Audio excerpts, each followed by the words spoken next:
PG-13 says officiating for him, Russ, and Melo is just different. Stephen A., he right?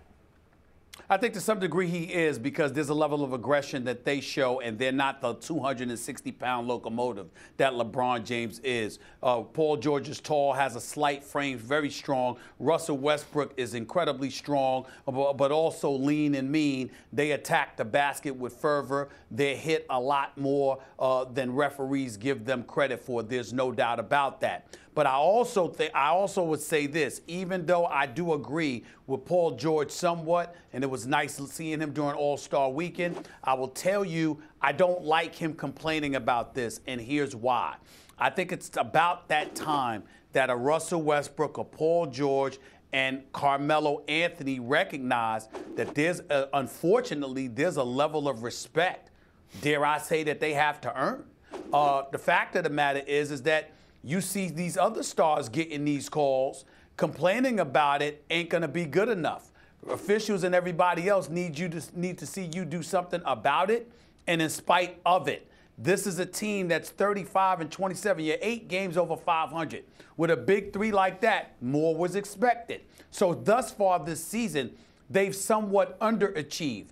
I would like to see Paul George, and I know Russell Westbrook's going to do it because he always does it, but Paul George and Carmelo Anthony in particular, I'd like to see them get a bit more upset, get a bit more cantankerous, and step out on the court and just destroy the opposition. Just go at them, remind the world of how elite you are, and force them to pay attention to you rather than just saying the officials ain't giving us calls. I think that's how you overcome some of this. Just whining about the officiating ain't gonna get it done. Well, I'm going to start by responding to that. I think they're plenty aggressive. I think, if anything, Russell Westbrook sometimes should fight his aggressive nature. Not don't be aggressive, but when things aren't going your way, don't pull even harder. Relax a little bit. If anything, Russell Westbrook in particular attacks with ever more ferocities, like the Incredible Hulk. I don't know if that's in their best interest. But I want to talk, in theory, I agree with what you're saying. But in practice, I think it may be something else here. You know, when I talk about stats or analytics, and Stephen A., you or others will roll their eyes, oh, stats. Statistics are records of events that actually took place. You're just compiling, you know, the numbers of times that an event took place. And if you look at Paul George's claim that they're not getting calls, look, the big three, Carmelo, Westbrook, and Paul George, get 23% of the time that they're contacting the paint called for fouls. The league average is 17%. So is Paul George's claim that, hey, we're more than 25% ahead of league average, because that's roughly, you know, you go from 17% to 23%, about a 25% increase in the number of times you get. We're more than that. We're just not getting those calls. You know, maybe he's saying, look, we're so good that guys are putting their hands on us even more, and we're not getting those calls. The problem is there's another stat from our friends at Second Spectrum that speaks precisely to that as it relates to Paul George. So far this year, there are 125 players who have drawn contact in the painted area, right, on drives. 125 times that they've had their shots contested in the paint. Shots contested in the paint. Paul George is one of those players. He gets the foul called 31% of the time. So the question is, where does that rank in the league?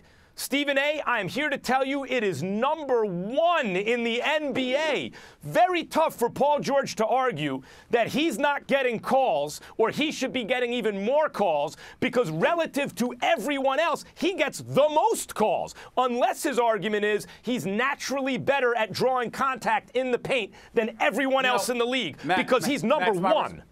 Max, my response to you is everything ain't about numbers. You usually use the word context or contextualizing. Well, we have to contextualize what he's saying. He's not looking at it from a numbers perspective. He's looking at the way that he plays and what he brings to the table compared to others. And if you're taking that into consideration, then it's not just about the numbers. Let's say, for example, Max, he goes to the line 5 more times than other guys playing his position. You can't just look at that number and say, okay, what you're complaining about. If he goes to the basket with a level of aggression and skill, if he's positions himself to draw fouls better than much, if he's more effective than other people, but somehow, some way he's not getting to the line as much as he should, it's problematic. LeBron James shooting 6 times a game. It's an absolute travesty. He should go to the free throw line more. Clearly, there are calls that they are missing. But the flip side to it is that LeBron James, because of his power and his prowess, is initiating a lot more contact than Paul George may have the ability to from time to time. I'm just saying, contextualizing it, you might look at it I hear what you're saying. That's all I'm saying.